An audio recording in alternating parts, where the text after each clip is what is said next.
feel like I'm getting too old for this, dog. I'm getting too old for all these car talks now. I can't be leaving work and coming in the car doing car talks now. But I love the supporters. So I got us. What we represent, man?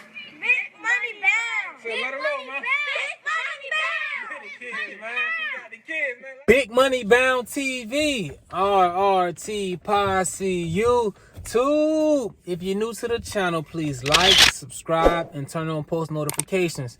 I release scheduled videos every Monday, 12 o'clock a.m. Eastern Time, but I also release some unscheduled videos throughout the week. Now, if you're returning, welcome back. I appreciate all of the support.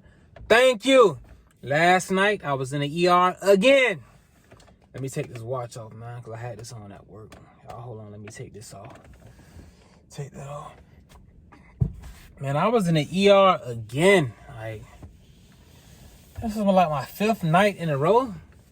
The 5th night I've been at work, I've been in the ER. Like, bro. Like I said, I don't mind ER. ER is cool. It's 50-50. It's maybe busy. It may not be busy. But I just don't want to be, I'm an ER therapist. I want to be all over the hospital therapist. I can do, you feel me, everything. Because when you're doing too much of anything is a bad thing. You're just doing too much ER. To work in the ER, it's a whole different charting system. So I'm charting ER way. I'm getting none of the floor way. None of the unit way. I'm just doing all how they do it in ER. It's a completely different system. Man, but it is what it is, man. Like I say, though, they got me right where they want me. I can't really do too much even causing up any ruckus, causing any trouble, because I got a family that's dependent on me. It's bigger than me. And for my family, I do what I gotta do. You feel me? So last night I come down, see I'm in the ER. I'm like, all right, man, it's getting out of hand, but it is what it is. I go downstairs. I get report. I head downstairs, change into my scrubs, because I never work in my regular scrubs when I'm in the ER. I'm down there from like 8 o'clock to about 11:30. Another good, smooth night. Nothing going on. I mean, nothing for 3.5 hours. I'm like, all right, maybe this ain't so bad. Then I get a call from a patient to go on BiPAP. So I'm like, let me go check out this patient, man. Because like I said, sometimes they call for BiPAP. Patient just need oxygen. They call for BiPAP. Patient just be in the room, sleep, snoring, don't eat nothing. You feel me? Sleeping like a baby. So like, let me really check out what's going on before I just jump in here and go to grabbing BiPAPs. So I go look at the patient. The patient is like very tachypnic, breathing at a fast pace. 100% mask. Saturation is like 92, 93, 94. So the saturation is cool. It's just the respiratory rate is so high, the work of breathing. So I'm like, you know what? Just let me get an ABG just to see what's going on. And then I realized that the patient is a COVID positive patient. That's not in a negative pressure room. So if I put this patient on BiPAP, that COVID-19 is going to be thrown and sprayed all over that area. In that room and from up underneath the door, going into the hallways. Like, it's not going to hurt me. Because I'm going to put it on and I'm going to get the hell on. Put it on and get the hell on. But I don't want to, like, I'm looking out for my fellow man, my fellow co-workers. I don't want nobody to get exposed to COVID-19 if they don't have to be exposed to it. You know, like, that's something, hey, if I put this patient on this BiPAP, it's going to be a problem. Now, I'm letting everybody know, hey, I ain't finna do that.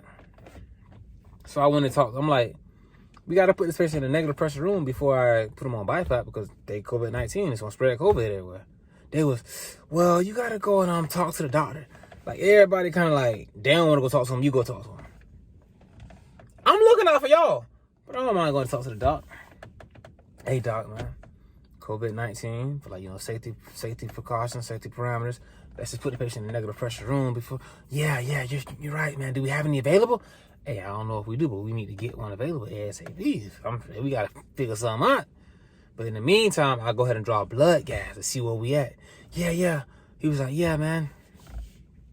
Because the saturations are good. That's okay, but this is the work of breathing that's getting me. I'm like, yeah, I understand. There's no problem. I'm going to get an ABG. So I know exactly, like, what pressures I need or what FiO2 I need. ABG was normal. Only thing that was low was the FiO2. We could have went to high flow nasal cannula. But at this time, all the high flow nasal cannulas are being used. All this stuff is just repeating itself. The way we ran out of supplies, that first COVID wave, the supplies is running low now this other COVID wave. I don't want to say second because I don't want to even say that's another, it's gonna spike back up there. But that's where it's headed. And I had a nurse come and ask me. It ran down there. I know you just came back from taking care of the business out there in Texas. If it's another wave of COVID, and they're offering the COVID pandemic pay for respiratory therapists, are you going to leave the hospital again? I replied, for my family, I do what I gotta do. So I didn't say yes. I didn't say no. I said for my family, I do what I gotta do. Drop down in the comments. What y'all think that mean? I want to see who really know me. You feel me? Who knows me? So we found a negative patient. We found a negative pressure room for that patient. We put him in the room. Put him on the BiPAP. Sats went up like 98, 100. Because it was just an oxygenation issue. Just needed some oxygen. That was it. And then what happened after that? What happened after that? Oh, I got another, I had a patient that had a scheduled breathing treatment. I went in there for the scheduled breathing treatment, but at the same time I went in there, patient went into had a rapid response called very tachypnic and chest pain. So if you tachypnic, if you tachycardic, it's so many words, man. So many medical terms. Man. Tachypnic is breathing fast. So you tachypnic, you tachycardia. The patient was tachycardia, having chest pain, and rapid response was called on him. There's no way I can give you a treatment. You finna get a steroid and a bronchodilator. That steroid and a bronchodilator is gonna put your heart rate through the roof. It's gonna increase your heart rate. You're already over the limit of the limit. They say that you should not give a patient a breathing treatment, and it's 120 and above. Where I work at. In the comments, let me know. Is it the same where you work at? It may be different parameters for every hospital. Some people may say 115. Some may say 130. Where I'm at, anything 120 and above, treatment cannot be given. So the patient was over those parameters. So I had to document not giving at this time and the reason why. How the nurse gonna call me an hour later saying, can the patient have his treatment now? I'm like, hey, what? The same guy that was just some chest pain and all that? Yeah. He said his chest not hurting no more. He's just a little tachycardia. Yes, that's why we can't give it. Why not? The heart rate gonna go up. Oh, okay, never mind. I ain't saying it's dumb of the nurse because she didn't know. I'm not saying that. What I'm saying is like, it's just more like I gotta deal with like more nonsense. I gotta see, then it's not nonsense. I'm just educating somebody who didn't know. I just had it was becoming a long night, man. So after that situation, I had a patient. What did I have, man? I came into the ER. I had a patient that was on a vent. I had to transport that patient from the ER to the unit. Did that nice and smooth, no problem. But with that patient, that was my last time using my last portable ventilator tubing circuit. I didn't have no more portable ventilator tubing circuit, which you always want to have a backup. I had another patient in there, went into cardiac arrest, had to be intubated. They said we was going from the room to the CAT scan. To go from room to CAT scan, you got to come off of the vent that's in the room, and you got to get put on a portable ventilator. But like I just said, I just used my last portable ventilator circuit. But luckily, well, not luckily, the intensivist for that patient came down, did a central line, and then said, cancel that CT trip, bring this patient straight up to the unit. Okay, cool. Now that give me a little time to be able to go and get the tubing I need for that portable ventilator to take this patient up. But after using that ventilator, I now have no more standby vents. The patient that has to go up is on the vent, but they got to go up on a portable ventilator. So I then had to go and get the circuits while going to get other standby vents just in case another patient came in while that patient was on the vent. It's a lot of like juggling and like multitasking that you gotta do to try to figure out like what's right and what's wrong. Like you gotta be good under pressure. You can't stress under pressure.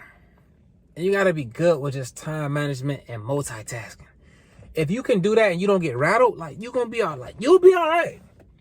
If you don't get rattled or let nobody rattle you, because somebody may be, oh my gosh, now that may make you, what's going on? But for me, it's like, hey, just chill. Like, hey, respiratory therapy is handled by the therapist. I got this. Just relax. You feel me? Just relax. So it's all about how you deal with it, man. And then took that patient up that was on a vent. Then I had another patient come that was on a BiPAP. The patient came in. Whenever a patient comes in on BiPAP from fire rescue, they're always on a CPAP. Continuous positive airway pressure. That's not the same as a BiPAP where they pushing air in you, letting you breathe. Pushing air in you, letting you exhale. Pushing air in, letting you exhale. The BiPAP works way better than the CPAP. So on the CPAP, the patient wasn't doing as good. But the paramedic let me know. At home, well, when they got the patient in the ambulance, the patient was on a 3 liters nasal cannula, sat in 94%. So it wasn't really a problem with oxygenation. It was more of a worker breathing problem. So they was doing this more for like help with ventilation. So when they told me that, I set my BiPAP settings accordingly.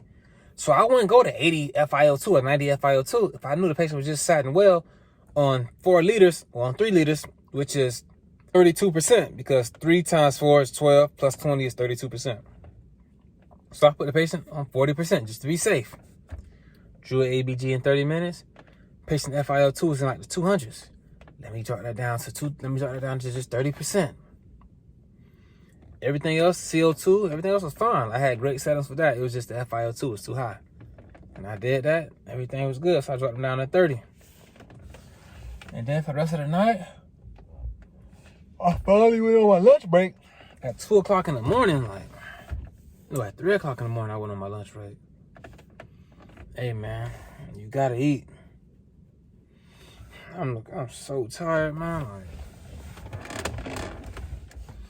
I'm so tired. It take like a lot of energy to like, just imagine like you finish your work shift and then you gotta come into like your car and then do your car talks for the RRT posse. Just imagine how you do all your work and then when you just want to get in your car and go home, but you can't. You gotta, because you love the supporters. You feel me? But I do this with no effort, effortlessly, because y'all support me and I got you. But on that note, it's time for me to get up out of here. But now I gotta let my car warm up. But today is the day of my baby shower. So if you got that channel membership, you will be seeing that baby shower content video. That's gonna be probably like an hour long. That's gonna be a whole movie, man. That's for the people that's willing to support, even when they got a price tag on it. You feel me? Shout out to the super fans. I appreciate all that support. Y'all just gonna make me keep going and never stop. Yeah, so if you got the channel membership, you're gonna see that baby shower content. Before, during, and after. Before, during, and after, dog. So it's gonna be like an hour. I'm trying to make it an hour and some change, man. I wanna make a video that's an hour long. So this is gonna be my longest video. And that's what I'm headed to go do, man. Y'all have a good day. I'm gonna let my car warm up. Oh my gosh. My bad.